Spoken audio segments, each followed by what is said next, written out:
The early days of psychoanalysis are often imagined as a deeply sexual, dark, and taboo period in the study of psychology. Many may look at Freud's obsession with mother-loving, for example.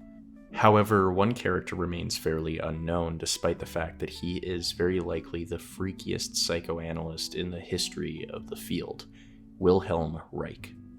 Born on a cattle farm in Austria-Hungary in 1897, Reich's father was a strict man who prohibited his kids from learning Yiddish or speaking anything other than German. Perhaps due to child abuse, Reich would begin to write extensively about his sexual experiences. He would recount in detail the time he attempted to sleep with the family maid at the age of 4, how he would watch the animals in moments of pleasure, how he would pleasure himself while whipping the horses, how he would sleep with one of the servants almost daily, and from the age of 11, and that he would frequently visit brothels starting at the age of 15. He also described the deep erotic fantasies he developed for his mother. His mother would play a crucial role in Reich's life. He became increasingly aware of his mother's affair with the tutor and would stay outside of her bedroom every night they were together. One day he decided to tell his father of his mother's betrayal, leading to his mother taking her own life. He would become deeply depressed and blame himself for this. Soon afterwards, he was sent to an all-male gymnasium where his brothel visitations became even more frequent. He would also develop an unfortunate skin condition that gave him a ruddy complexion. Due to his father's death from tuberculosis, Reich returned home to manage the farm. Shortly thereafter, World War I broke out and he would enroll.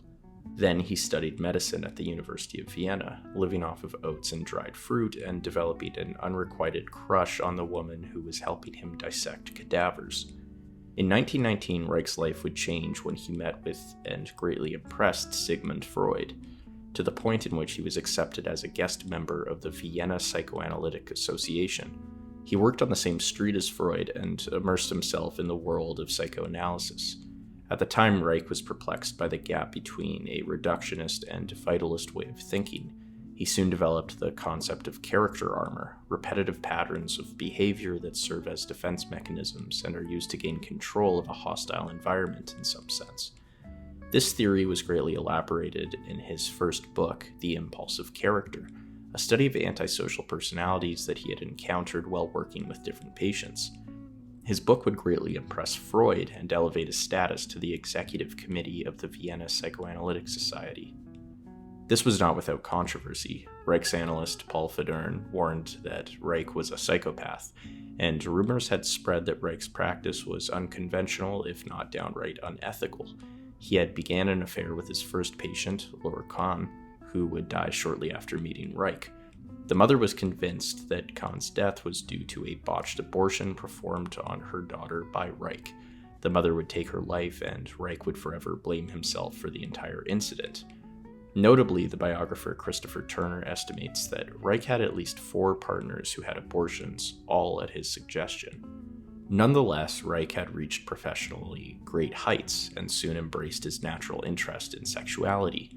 He developed his theory of orgastic potency, the idea that the ability for emotional release and to lose oneself through orgasm is the primary object of character analysis.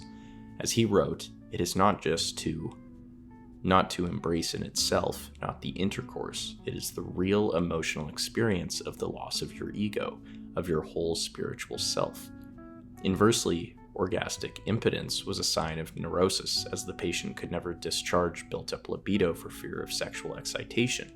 Such a person has developed psychosomatic armor, as opposed to character armor, that blocks pleasure. He believed that both therapeutic resolution, which we'll get into later, and the promotion of sex-positive attitudes in society, and less sexual repression in general, would resolve this issue. Reich is largely credited for catalyzing the sexual revolution. Unfortunately, his idea of orgastic potency led to ridicule outside of the Viennese school, but was at least met with acclaim within it. However, as time passed, Freud tired of Reich's assertion that every neurosis could be cured through orgasm. This was not helped by Reich's own establishment of several clinics that offered a mix of psychoanalytic counseling, Marxist advice, and contraceptives to the working class of Vienna. Reich had previously witnessed 85 workers murdered on the streets after a workers' protest, and from then on began to associate himself with leftist politics. He and his wife, another patient, Annie Reich, who would go on to become another well-known psychoanalyst, left to Berlin where they established more clinics. Although he was able to join the Communist Party of Germany and set up his own publishing house, he was soon banned from publishing after he openly promoted adolescent sexuality.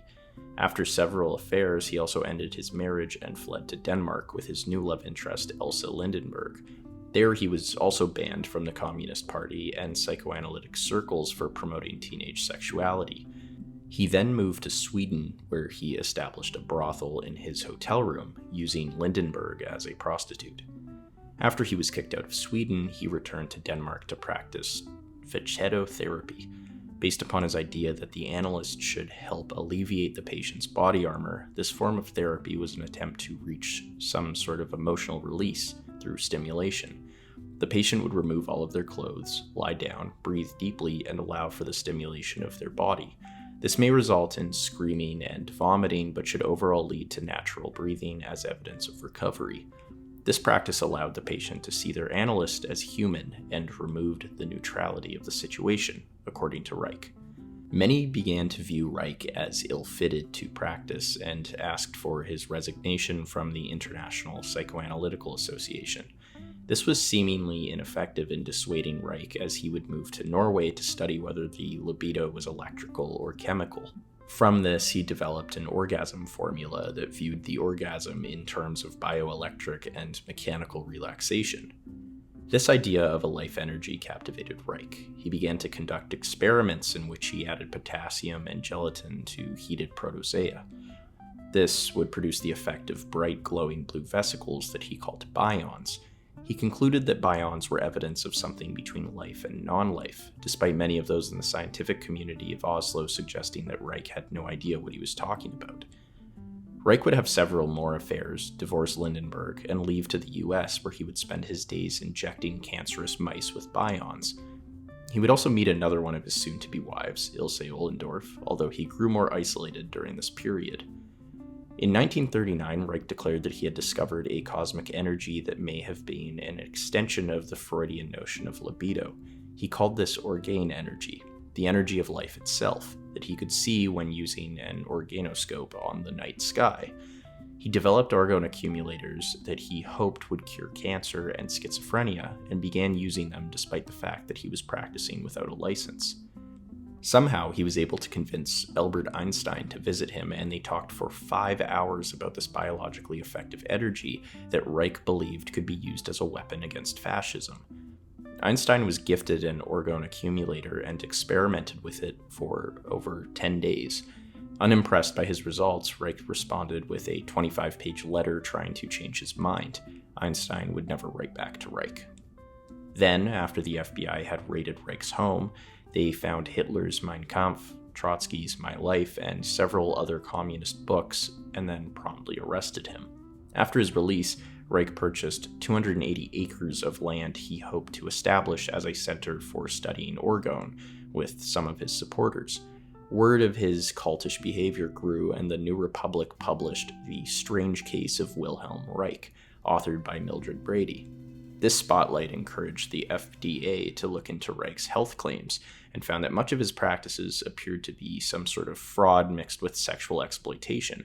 They soon blocked Orgone accumulators and banned promotional literature. Not discouraged, Reich established the Orgonomic Infant Research Center, where he held meetings in his basement to assess the character armor of children. Several allegations of child abuse were launched at the center as kids were forced to stand nude in front of 30 therapists. The last few years of Reich's life are no less weird. He would go on to claim that he had discovered deadly Orgone radiation, and so he designed cloud bursters to unlock Orgone energy in the atmosphere and create rain. He would also believe that he had several powerful friends in government, including Eisenhower, and he believed that the US Air Force flew over his house to protect him. He believed that the planet was being attacked by UFOs that looked like cigars, and he and his son would spend nights scouring the skies, shooting them down with cloudbursters. He called what he was involved in as a full-scale interplanetary battle in Arizona. Reich was sentenced to 2 years imprisonment after refusing to attend court and was forced to destroy his accumulators and burn 250 copies of his books. Despite being found mentally competent, his analyst did suggest that he had severe paranoia and delusions of grandeur. Reich would write to his son Peter, who was 13, telling him that he cried often and was looking forward to see him. They had even made plans to eat at their favorite restaurant once he was free. Unfortunately, that day never came, as Wilhelm Reich passed away due to heart failure on November 3, 1957. It's easy to look back at Reich's life and label him as insane, psychopathic, and abusive. But there is a sadder story here, one of a little boy exposed to far too much at such an early age. Although this isn't necessarily a worthy excuse for the unethical conduct he displayed as he grew older. Nonetheless, and despite his flaws, the more sex-positive social views we hold today are largely thanks to his literature. Perhaps it took somebody this obsessed to begin this movement during such a repressive and rigid time.